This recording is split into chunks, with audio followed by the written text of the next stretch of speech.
Abang posisi keempat ya Bang ya? Iya. Bisa kira-kira secara keseluruhan nih Bang, secara keseluruhan apa instruksi partai untuk dapil 4 untuk semua kader-kadernya yang mendaftar Bang? Kira-kira berapa kursi yang mau ditargetkan di sana? Kalau itu sebenarnya kita ditarget itu harus banyak. Harus banyak. Intinya harus pemenang Pak. Dan kita kader itu harus siap wujudkan itu. Karena melalui kesempatan ini saya sampaikan juga kepada Tribuners ya. Kader PDI Perjuangan secara umum di Kota Batam dan khususnya di Kecamatan Sagulung itu orang the best, layak untuk menjadi wakil rakyat. Oke. Layak sekali. Jadi itu yang perlu saya sampaikan. Oke. Bang, Sagulung 9 kursi. 9 kursi. Abang yakin PDIP bisa dapat banyak kursi di sana selain perjuangan Abang sendiri? Saya optimis. Optimistis. Karena partai juga mendukung kita. Partai juga membimbing, memberikan arahan bagaimana kita berjuang. Ya. Dan kita pun berkolaborasi dengan bagus dengan partai kita sendiri. Jadi kalau ada kolaborasi antara pengurus partai, mulai dari DPC kita bilang ya, di Kota Batam ini, dan juga ketua PAC dan juga ranting dan anak ranting itu bagus, bisa. Karena apa? Dari segi jaringan atau grassroots kita di PDIP sampai dengan anak ranting Pak, dan koordinasi kami itu bagus. Bagus ya Bang.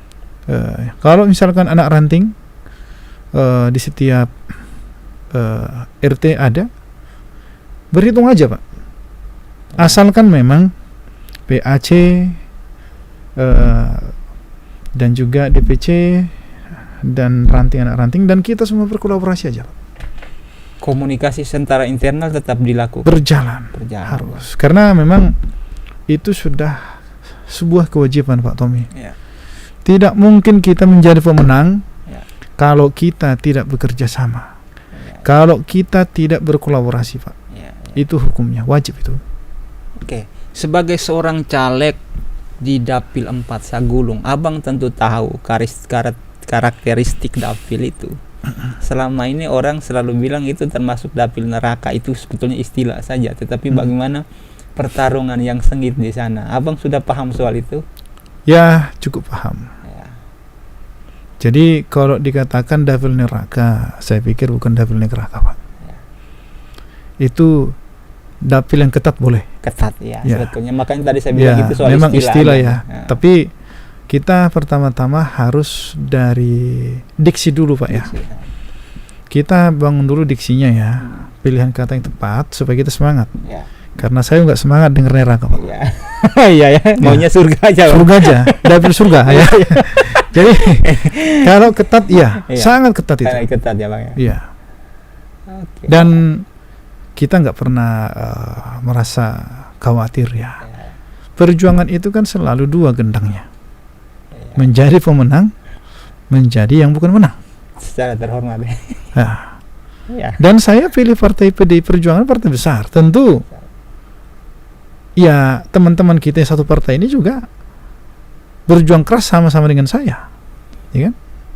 Oke, tapi terlepas dari itu ya Bang ya. Oke, selain kepengaruhan partai, kefiguran itu juga itu menjadi hal yang sangat positif dan berkontribusi dalam meraup suara. Bagaimana Abang memilih atau memanage hal kedua itu untuk meraup suara? Pertanyaan Abang itu atau Pak Tommy itu benar sekali. Tetapi bagaimanapun saya tidak bisa menilai kefiguran saya Pak Tommy. Nanti kalau sampaikan ya orang lain lah yang menilai Pak. Yang penting sebelum kita pun menjadi bacalek atau pengen menjadi calon legislatif, ya kita itu di masyarakat selalu memberikan terbaik Pak. Jadi bukan ujuk-ujuk karena memang kita ini menjadi salah satu yang akan maju dalam pemilihan legislatif, kita itu jadi sepertinya baru di situ kita mengenal masyarakat, nggak boleh. Ya, jadi masalah kebukuran biarlah masyarakat yang tahu, yang menilai Pak. Yang jelas kita memberikan yang terbaik dari dulu sekarang. Bahkan apapun hasilnya nanti tetap juga kita itu sama Pak. Ya. Oke, Bang Maja Saur Manalu. Siap. Bang, saya boleh tahu, tentu Abang memilih Sagulung sebagai dapil Abang maju ke DPRD Kota Batam. Tentu Abang sudah yakin bahwa saya pernah buat sesuatu di sini sebelum saya akhirnya menjadi bacalek. Ya. Saya boleh tahu apa yang sudah secara pribadi Abang lakukan ketika menjadi simpatisan Partai PDIP dan juga seorang yang bergerak di bidang swasta di daerah Sagulung. Oh ya. Yang pertama, ya sebenarnya hal yang baik itu yang kita lakukan sebenarnya nggak perlu diketahui orang lain, atau tangan kiri memberi yang terbaik, tak perlu tangan kanan mengetahui. Ya, tetapi pertanyaan Abang ini atau Pak Tommy ini ya memang harus dijawab. Ya, jadi kalau kita lihat ya, kita review masa-masa lalu kita sebenarnya banyak. Terlebih masa COVID itu Pak. Oh ya, benar. Ya. Masa pandemi itu jujur, walaupun pemerintah tidak memberikan sebuah budget sama kita ya, tapi kita berkontribusi juga untuk masyarakat secara khusus Sagulung. Dan tidak pernah kita memilih melihat siapapun. Kita lihat di sana ada orang yang membutuhkan obat, ada yang membutuhkan vitamin, ada yang membutuhkan makanan. Walaupun saat itu kita khawatir untuk berdekatan dengan sama, ya orang yang terinfeksi COVID, ya kita juga bekerja di situ.